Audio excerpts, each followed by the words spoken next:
Assalamualaikum warahmatullahi wabarakatuh.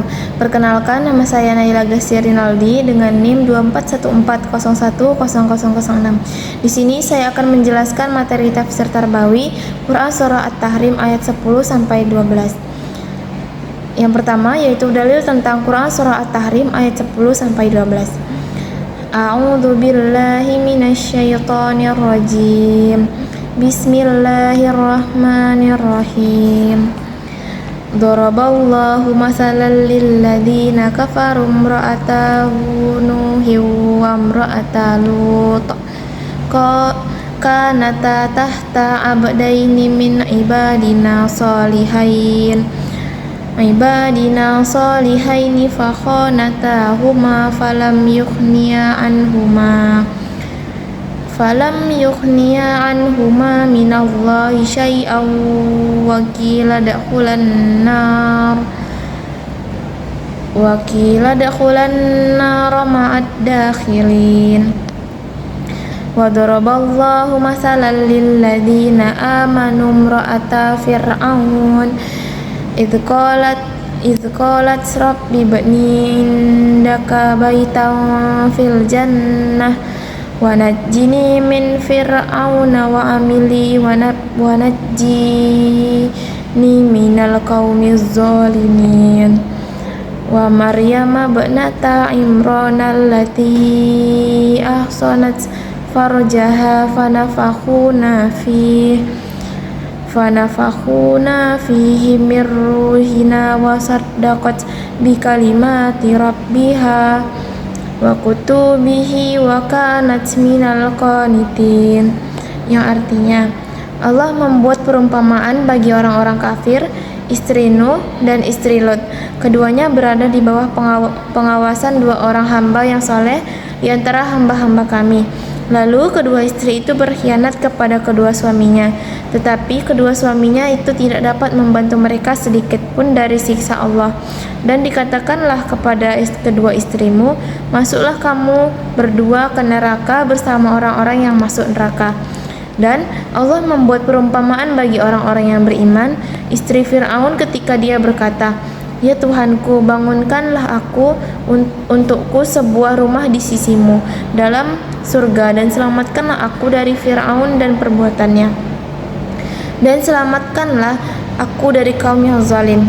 Dan Maryam putri Imran yang memelihara kehormatannya, maka kami tiupkan ke dalam rahimnya sebagian dari roh ciptaan kami, dan dia memberikan kalimat-kalimat Tuhannya dan kitab-kitabnya, dan dia termasuk orang-orang yang taat.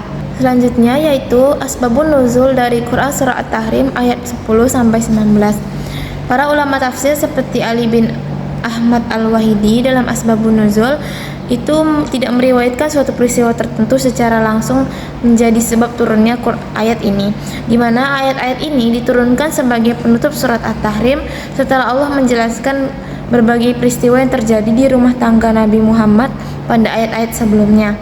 Pada bagian penutup surah, Allah memberikan 3 perumpamaan agar menjadi pelajaran bagi seluruh umat manusia. Yang pertama, Allah menyebutkan istri Nabi Nuh dan istri Nabi Lot sebagai contoh bagi orang-orang kafir. Meskipun keduanya hidup bersama Nabi yang soleh, mereka tetap memiliki kekufuran dan tidak beriman kepada risalah yang dibawa oleh suami mereka. Kedekatan hubungan keluarga dengan seorang nabi tidak mampu menyelamatkan mereka dari azab Allah, karena yang dinilai oleh Allah adalah keimanan dan amal seseorang.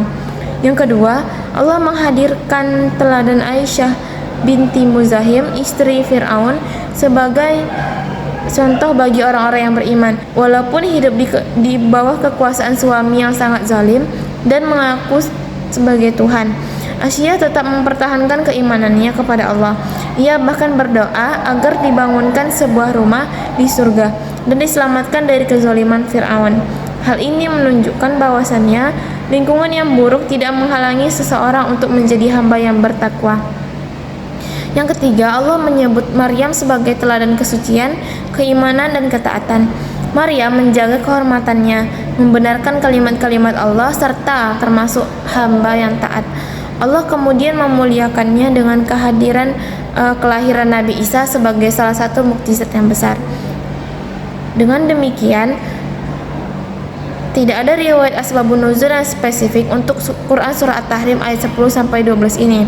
Ayat tersebut diturunkan sebagai perumpamaan dan pelajaran bahwasannya keimanan, ketakwaan dan amal soleh itu merupakan kemuliaan dari sisi Allah, bukan hubungan keluarga dan kedudukan serta status sosial. Selanjutnya yaitu poin-poin tarbawi yang terkandung dalam Quran surah At-Tahrim ayat 10-12.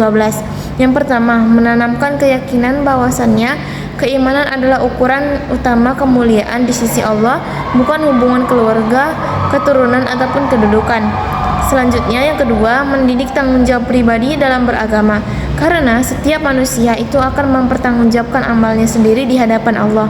Yang ketiga, mengajarkan bahwasannya lingkungan yang soleh itu tidak menjamin seseorang menjadi baik, apalagi ia tidak memiliki keimanan dan kemauan untuk taat kepada Allah. Yang keempat, menanamkan sikap istiqomah dalam mempertahankan keimanan meskipun berada di lingkungan yang memang penuh dengan kemaksiatan dan tekanan. Selanjutnya, menjadikan Asyiyah binti Muzahim sebagai teladan keberanian dalam mempertahankan akidah walaupun harus menghadapi ancaman dari orang-orang yang berkuasa. Selanjutnya, meneladani kesucian dan kehormatan Maryam dengan menjaga diri dari perbuatan yang dilarang oleh Allah Subhanahu wa taala. Yang selanjutnya, membiasakan sikap sabar dalam menghadapi ujian hidup, karena orang-orang yang beriman sering diuji untuk membuktikan keteguhan imannya.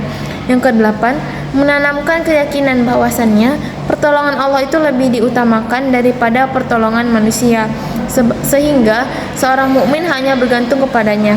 Selanjutnya, mendidik peserta didik agar tidak terpengaruh oleh lingkungan yang buruk, tetapi mampu menjadi pribadi yang tetap taat kepada Allah. Baik, selanjutnya yaitu mengajarkan pentingnya memilih jalan kebenaran meskipun harus berbeda dengan keluarga, masyarakat ataupun lingkungan sekitar. Yang selanjutnya, menumbuhkan sikap ikhlas dalam beramal, karena balasan amal diberikan berdasarkan keimanan dan ketulusan kepada Allah Subhanahu wa taala. Yang selanjutnya yaitu menanamkan nilai ketakwaan sebagai bekal kehidupan baik di dunia maupun di akhirat, dan mengajarkan pentingnya menjaga amanah agama, yaitu tetap berpegang teguh pada ajaran agama Islam dalam setiap keadaan. Lalu selanjutnya yaitu mendidik peserta didik agar menjadikan kisah-kisah Al-Quran sebagai pelajaran hidup, bukan sekadar cerita-cerita kisah sejarah biasa saja. Dan terakhir yaitu menanamkan harapan akan rahmat dan balasan Allah bagi orang-orang yang beriman dan beramal saleh, sehingga tumbuh semangat untuk terus meningkatkan kualitas iman dan amal. Jadi dapat disimpulkan bahwasannya Quran surah At-Tahrim ayat 10-12 ini mengajarkan bahwasannya pendidikan Islam itu harus membentuk pribadi yang beriman, bertanggung jawab, sabar, menjaga kehormatan, serta teguh dalam mempertahankan akidah. Ayat ini juga menegaskan bahwasannya kemuliaan seseorang itu tidak ditentukan oleh keluarga, status ataupun lingkungan, melainkan oleh keimanan, ketakwaan dan amal soleh yang dilakukan dengan ikhlas kepada Allah Subhanahu wa taala.